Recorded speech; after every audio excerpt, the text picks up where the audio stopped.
นี่คือการเปรียบเทียบของกาแฟสบายคอฟฟี่เนาะเบิ่งจากสีกาแฟ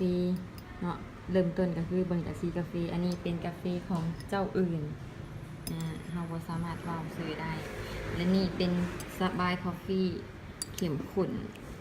เข้มข้นดี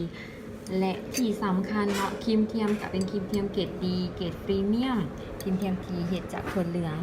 บ่เป็นบ่เกรดดีบ่มีหอดผงครีมเทียมเลยละลายในน้ำง่ายแต่กับรสชาติแซ่บมาเบิ่งครีมเทียมตัวนี้เนาะกับ